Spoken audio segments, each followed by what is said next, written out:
America এবং ইসরায়েলের এত হামলার পরও ইরানের বিশাল অস্ত্রের মজুদ দেখে রীতিমতো ভীত হয়ে পড়েছেন আমেরিকার সামরিক গোয়েন্দারা। মার্কিন কংগ্রেসে এরকম একটি প্রতিবেদন জমা দিয়েছে ডিআইএ, আমেরিকার ডিফেন্স ইন্টেলিজেন্স এজেন্সি। তারা বলছে যে এত হামলার পরও ইরানের হাতে রয়েছে বিশাল অস্ত্রের ভাণ্ডার, বিশাল ক্ষেপণাস্ত্র, মিসাইল ইত্যাদি তাদের হাতে এখনও রয়েছে, যা তারা এই এলাকায় আমেরিকা এবং ইসরায়েলের বিরুদ্ধে অপ্রতিসম যুদ্ধ চালিয়ে যেতে সক্ষম। এবার ভাবুন ইরানের হাতে কি পরিমাণ অস্ত্র রয়েছে এবং কি পরিমাণ শক্তি রয়েছে, যার কারণে তারা কনফিডেন্সের সঙ্গে এখন পর্যন্ত আমেরিকাকে বলতে পারে যে যদি কার্যকর না হয়, যদি আপনি চোখ রাঙান, তাহলে আমরা আবারও যুদ্ধের জন্য প্রস্তুত। আমেরিকার মেরিন গার্ডসের কর্পস জেমস এইচ অ্যাডামস জানিয়েছেন যে অস্ত্রের মজুদ রয়েছে সেই মজুদ নিয়ে তারা অনায়াসে দীর্ঘদিন অপ্রতিসম যুদ্ধ চালিয়ে যেতে পারে আমেরিকা এবং ইসরায়েলের বিরুদ্ধে। এখন পর্যন্ত আমেরিকা এবং ইসরায়েল ইরানের উপর প্রায় 13,000 হামলা চালিয়েছে, প্রায় 13,000 হামলা চালিয়েছে।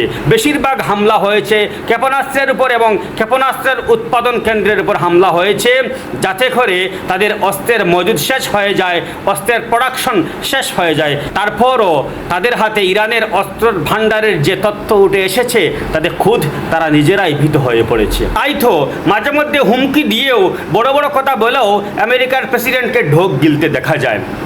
তিনি এই বলছেন আক্রমণ করবেন, ওই বলছেন আর ভদ্রলোক নয়, আর ভালো মানুষে দেখাবো না, এবার সরাসরি হামলা করব।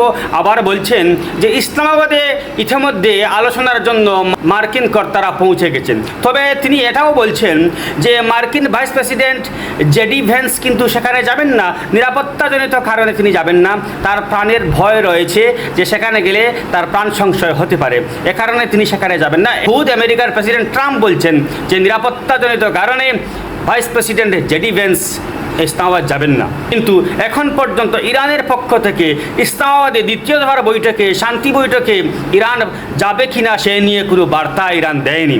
একতরফাভাবে প্রেসিডেন্ট ট্রাম্পই বলে যাচ্ছেন যে শান্তি আলোচনা হচ্ছে, আবার তিনিই বলছেন যে ইরানের সঙ্গে আর ভালো মানুষই নয়, এবার সরাসরি হামলা হবে।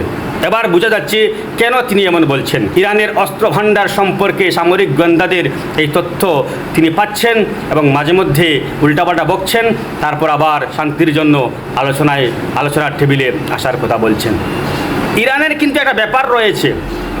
ইরানের ব্যাপার হচ্ছে ইরানের সরকার এক জিনিস, আবার ইরানের আইআরজিসি বা ইরানের ইসলামিক রেভলিউশনারি গার্ডস, তাদের কিন্তু আলাদা একটা প্যারালালভাবে একটা শাসন চলছে, যার কারণে দুটার সঙ্গে দুটার কোনো মিল নেই। আপনারা খেয়াল রাখবেন, হরমুজ প্রণালী যখন শুক্রবার খুলে দেওয়া হয় তখন ঘোষণা দিয়েছিলেন সেটা পররাষ্ট্রমন্ত্রী আব্বাস আরাগচি, বলেছিলেন যে হরমুজ প্রণালী খুলে দেওয়া হলো। আবার আইআরজিসি তাকে বলছে ইডিয়ট, তিনি কেন এমন কথা বললেন। আমি একটি ভিডিও বলেছিলাম যে ট্রাম্প চাইছেন ইরানের ভেতরে অন্তর্ঘাত সৃষ্টি করতে আইআরজিসি এবং শাসক দলের মধ্যে। আর আমরা জানি যে ইরানের রাষ্ট্রপতি মাসুদ পেজেশকিয়ান তিনি হচ্ছেন সংস্কারপন্থী, তিনি আমেরিকার সঙ্গে একটা সম্পর্ক রাখতে চান, তাদের সঙ্গে বন্ধুত্বপূর্ণ সম্পর্ক রেখে তিনি চলতে চান এবং এই ইস্যুতেই তিনি ক্ষমতায় এসেছিলেন। আইআরজিসি বলছে সর্বোচ্চ ধর্মীয় নেতার কথায় তারা চলবে।